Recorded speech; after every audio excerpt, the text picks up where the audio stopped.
Welcome back to my YouTube channel.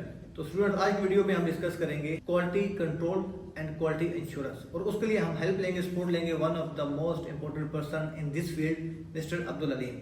अस्सलाम वालेकुम sir, कैसे हैं? वालेकुम सलाम। Thank you for your time. Thank you very sir, much. Please introduce yourself to my students. Viewers, my name is Abdul Halim. I am the lead QAQC engineer, okay, in reputed company.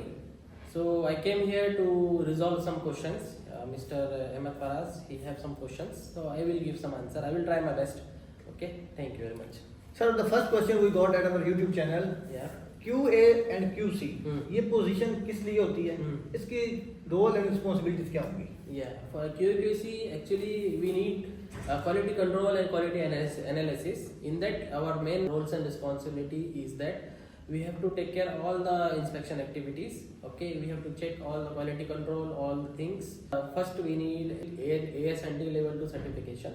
Okay, this is the minimum basic requirement to become a QC inspector. After that, we need some experience, that is 3 years to 4 years experience.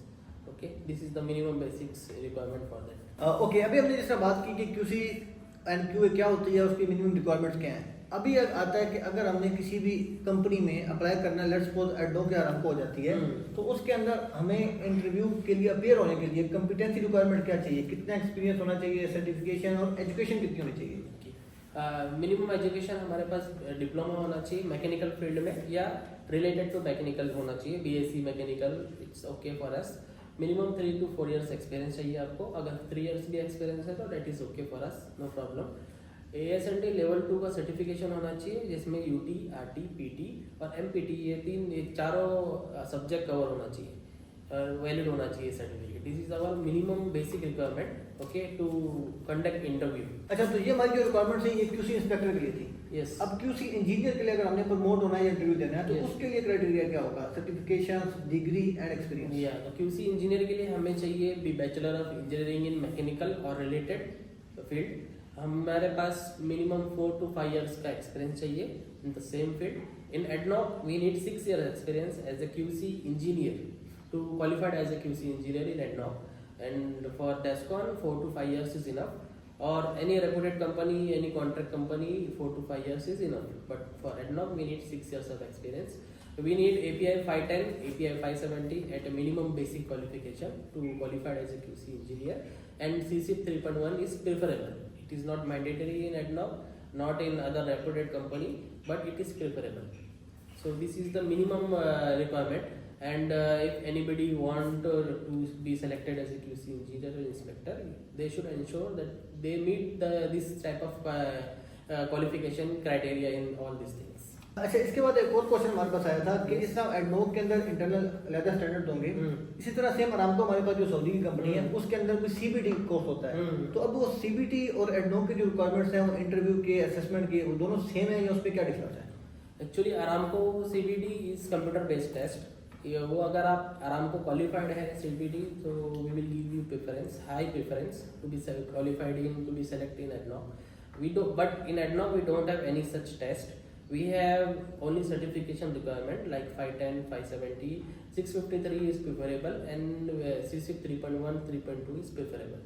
So अगर कोई qualified है Aramco CBT, then they will be directly qualified in reputed company, okay, with minor basic interviews. That's all.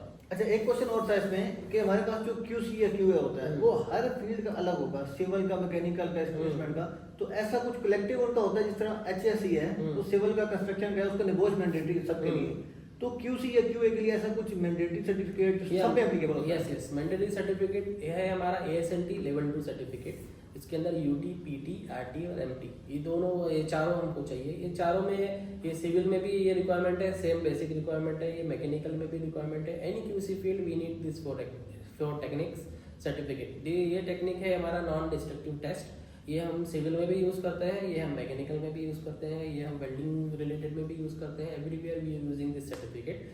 So QC का first and basic certification AS&D level 2 certificate, ये first and basic certificate है। Without this certificate we can not start our QC career.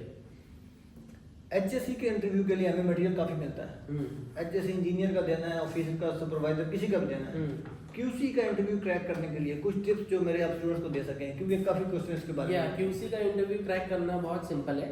इसमें आपको basic knowledge होना चाहिए related to hydro test.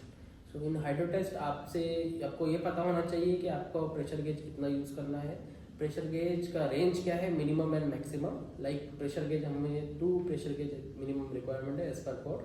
हमारा जो pressure gauge range है वो 1.5 to 4 पॉइंट है, 4 टाइम्स है ऑफ हाइड्रो टेस्ट प्रेशर। तो मिनिमम 1.5 होगा, मैक्सिमम 4 होगा। और हमारा PRV और PSV का जो सिलेक्शन क्राइटेरिया है ये हमारा 1.1 times of hydro test pressure या 10% of hydro test pressure. This is as per code and this is as per procedure also.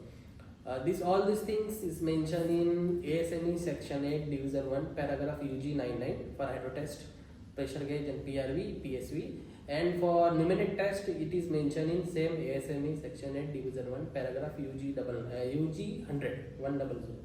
If you go in that code book you will get all these things, this requirement. This is basic interview question. Every time, everywhere they are asking these questions. And if somebody don't know this question, then we are thinking that this guy is not experienced, he don't know anything. First thing. Second thing, we should know that water fill up from where we will do, from top or from bottom. QC is not doing this job. This job is doing by execution team. But in interview, we are asking them. So we should know. We should know that this guy is aware about this. QC is aware about this. तो हम लोग कभी भी water fill up bottom से करेंगे और top went open होगा, क्योंकि जो भी एयर होगा, ऑक्सीजन होगा, जो ट्रैप एयर होगा वो वेंट से निकल जाएगा। ओके, ये क्वेश्चन हम लोग mostly we are asking them. Second question we are asking related to column, like they have experience in column or not. Okay, from where we will start the interview, from where we will start the inspection. So first of all column का सब मैनवे open होगा, हम top of the मैनवे से start करेंगे, अंदर जाएंगे, अंदर जाके पूरा ट्रे चेक करेंगे, ट्रे का जो फास्टनर है वो चेक करेंगे, सरफेस चेक करेंगे, सरफेस में कुछ डिस्कलरेशन है, सरफेस में कुछ अप्रॉबिलिटी है, प्रोसेस डिपॉजिट्स है, वो सब हम नोट करेंगे। फिर हम ट्रे मैनवे के अंदर से फ्रॉम टॉप से लेके बॉटम हम ट्रैवल करेंगे और हम एक A to Z चीज़ नोटिफाई करेंगे, नोट करेंगे। फिर हम उसके लिए हम फर्दर रिकमेंडेशन देंगे, what to do, what is the problem, what is this. One more question is there, interview question, it is related to tube cleaning. Actually tube cleaning में एक्चुअली ये क्वेश्चन आता है कि how we will ensure the tube is clean. Okay, तो most of the candidate they are saying that tube cleaning check करने के लिए हम बोरोस्कोपी करेंगे अंदर। That is right answer, but if we don't have borescopy then what? अगर हमारे पास बोरोस्कोपी नहीं है, टूल नहीं है, हम कैसे चेक करेंगे? अब normally candidate is saying they will put torch, they will see by naked eyes, so this is wrong. Okay, you will check 1 tube, 2 tube, 100 tube, but how you will check 2000 tubes? So for this cleaning we have to first of all ensure that jetting completed, air pulling done. After that we will call A&D team, IRIS team, ECT team, and we will tell them to put the probe inside and check randomly. If the reading is coming, if data is coming, that means tube is clean, and then we will proceed for further NDT. If data and reading is not coming, then we will tell them to start rejetting and re-cleaning. So this is one of the question. One more question is related to type of ANDT we are performing in exchanges. Okay, all this question is mostly commonly asked by ADNOC inspection team, so which I am sharing to you. So to be well prepared. So for IRIS and we have ECT. Okay, we have MFL also. So for IRIS we are doing inspection for both carbon steel and stainless steel type of exchangers. Mostly we are preferring carbon steel for IRIS, but we can do this technique for both. And for ECT we should do for SS only, stainless steel exchangers only. These two types is preferable in ADNOC and in everywhere. This is commonly type of A&D methods. Thank you so much sir. Last question, HSC के अंदर जिस तरह हमारे पास documentation होते हैं, FRA होते हैं, HSC plan होते हैं, स्टडीज होती हैं, तो QC के लिए ऐसे कौन से डॉक्यूमेंट हैं जो स्टूडेंट्स को रिव्यू करने चाहिए, प्रिपरेशन करनी चाहिए, उनको प्रिपेयर करने का पता होना चाहिए? QC के लिए एक्चुअली हमारा QC रिलेटेड टू वेल्डिंग में अलग हो जाता है। अगर हमारा जो नॉर्मल जनरल QC है जो मैकेनिकल फील्ड में है वो अलग हो जाता है। उसमें हमारे पास एक्चुअली डॉक्यूमेंट है, for example NDT request form. Okay, उसमें हमारा जो डॉक्यूमेंट है ये डॉक्यूमेंट में होता है कि हम जो भी आरटी करने वाला है, जो भी हम एनडीटी करने वाला है, पीटी करने वाला है, एमपीटी करने वाला है, तो हम एक रिक्वेस्ट फॉर्म बनाते हैं, उसमें सब डिटेल डालते हैं। उसमें हमारा पर्सन का डिटेल होगा, हमारा जॉइंट लोकेशन होगा, जॉइंट साइज होगा, जॉइंट थिकनेस होगा, ये सब हम हैंड ओवर करते हैं थर्ड पार्टी कॉन्ट्रैक्टर को, सब कॉन्ट्रैक्टर को। ये कॉन्ट्रैक्टर आपको फिर based on this our request they will do their respective job and they will not ask you any questions, any detail something, because if you are providing this type of documentation, अगर आप नहीं देते हैं तो आपको बार बार वो आएगा, आपसे क्वेश्चन पूछेगा, आपसे डिटेल पूछेगा, that is their requirement. So this type of NDT request form you should know how to fill. Then we have one more document, that is hardware test form. You should know how to read the form, you should know how to fill the form. With that pressure gauge का detail डालना है, pressure gauge का range number होता है pressure gauge का, वो detail डालना है, कैलिब्रेशन एक्सपायरी डेट डालना है, PSV PRV का हमको डिटेल डालना है, उसमें प्रेशर डालना है, टाइम नोटिफाई करना है उसमें, और हमारे रिमार्क में मेंशन करना है कि हम उसको कब स्टार्ट किया, और अगर कोई भी प्रेशर ड्रॉप नहीं है, कुछ भी डिटेल नहीं है, तो हम उसमें मेंशन करना है उसको, और फिर हम साइन मारना है। हम जो भी थर्ड पार्टी इंस्पेक्टर है या क्लाइंट है उससे हमको रीसाइन लेना है और एश्योर करना है कि there is no such type of leak occur at the time of inspection. One more document we have, that is welder tracing certificates. अगर आप वेल्डिंग करते हैं और कोई भी वेल्डर वेल्डिंग मार रहा है, तो how we will know that which welder did which type of joints. अगर एक जॉइंट है, दो जॉइंट है, तो we can trace manually, no need, but if there is an number of joint, 100 joints, we can not trace. So we have welder tracing certificates. जो normal excel sheet होता है हमारा, सॉफ्ट कॉपी में, hard copy में available है। उसमें welder का नाम, वेल्डर का आईडी नंबर, वेल्डर का क्वालिफिकेशन डिटेल्स, और फिर type of joint, weld joint number, उसका थिकनेस, और उसका कोई अगर नंबर है, हीट नंबर है अगर पाइप का, तो हीट नंबर भी हम मेंशन कर देते हैं, और रिमार्क्स का सेक्शन में हम स्पेसिफाई कर देते हैं, like one joint two welders is doing, so we are mentioning Newton Outpass, some X welder, and fill up and capping Y welder. So we are specifying in that, and then in RT, during RT we are giving them NDT request to RT technician, and they are specifying that, and if there is any problem, any crack or any rejection, so हमको मालूम पड़ेगा कौन सा welder ने welding किया था। हम फिर वो वेल्डर को बुला के उसका काउंसलिंग करेंगे, उसके साथ में उससे पूछेंगे क्या कंसर्न आया था, क्या आया था, और फिर हम उसको ट्रेनिंग में रीट्रेनिंग दे सकते हैं, हम उसका क्वालिफिकेशन वेव ऑफ कर सकते हैं। इस डिपेंड करता है उसका रिपेयर रेट कितना है। So many things are interconnected with each other.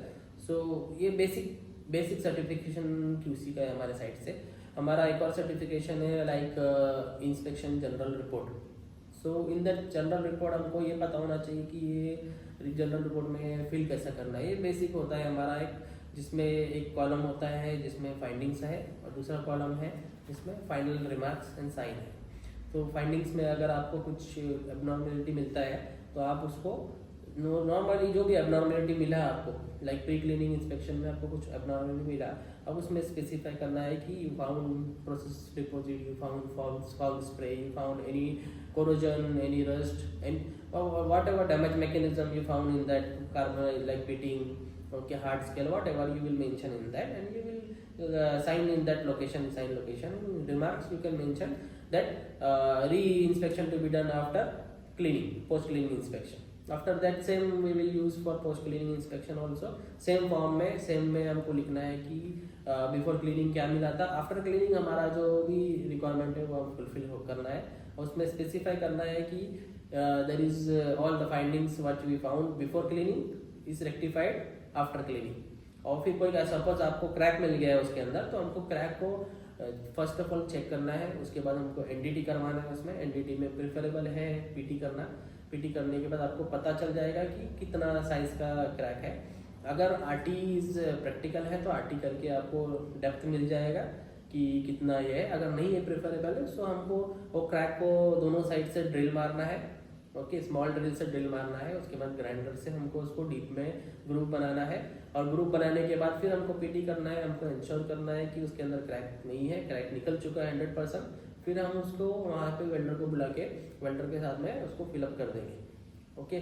सो उसमें वेल बिल्डअप का होगा, उसके अंदर वेल फिलअप होगा। उसके बाद फिर अगर पॉसिबल है RT तो हम RT कर देंगे, अगर नहीं पॉसिबल है तो हम PT नहीं तो MPI करके उसको रीवेरीफाई कर देंगे, और अगर there is no crack then we will sign one documents, okay, if it is R stamp documents and we will sign R stamp document, if it is not R stamp document then हम हमारा general report में mention कर देंगे कि crack found and repaired and no crack available after repair, ऐसा हमें कुछ specify कर देंगे और हम साइन मार देंगे उसमें, सो हमारे फ्यूचर रिकॉर्ड के लिए काम आ जाएगा। तो QC फील्ड जो है वेरी वास्ट है, इसका स्पेसिफाइड मींस हम 10 मिनट 20 मिनट में नहीं उसको एक्सप्लेन कर सकते, ये जनरल चीज़ मैं आपको शेयर कर रहा हूँ as mister Faraz he asked me. So इंशाल्लाह अगर नेक्स्ट टाइम मिलेगा तो हम उसको कंटिन्यू करेंगे और डीप में जाएंगे। आपका कोई क्वेश्चन होगा तो आप पूछ सकते हैं मिस्टर फराज से, I will try my best to give answer to them. Thank you Aleem साहब। आज की वीडियो हम यहीं पे बॉक्स अप करते हैं। जो मेरा क्वेश्चन है इस वीडियो में वो है रेडियोग्राफी। तो मैं अलीम साहब से रिक्वेस्ट करूंगा कि नेक्स्ट टाइम कभी हमें टाइम दें जिसमें हम रेडियोग्राफी को डिटेल से डिस्कस करेंगे। रिक्वायरमेंट्स क्या है, कंट्रोल मेजर्स, प्रिकॉशंस क्या हैं, टेस्ट रिपोर्ट, ट्यूब्स, फिल्म्स क्या होती हैं, सब चीज़ें डिस्कस करेंगे। अगर आप इस वीडियो के रिलेटेड या QC QA का आपका कोई भी क्वेश्चन है आप कमेंट सेक्शन में मुझसे पूछ सकते हैं। वीडियो के अंत में आपसे रिक्वेस्ट करूंगा कि चैनल को सब्सक्राइब करिएगा और बेल आइकन दबाना ना भूलिएगा ताकि नेक्स्ट वीडियो का नोटिफिकेशन आपको टाइम पर मिल सके। इस वीडियो को लिंक अपने उन तमाम दोस्तों के साथ शेयर करिएगा जो कि क्वालिटी कंट्रोल या क्वालिटी एश्योरेंस के इंटरव्यू की तैयारी कर रहे हैं, या ये वीडियो उनके लिए किसी भी तरह से फायदेमंद हो सकती है। आपके वक्त देने का बहुत शुक्रिया, सर आपके वक्त देने का बहुत शुक्रिया। Thank you.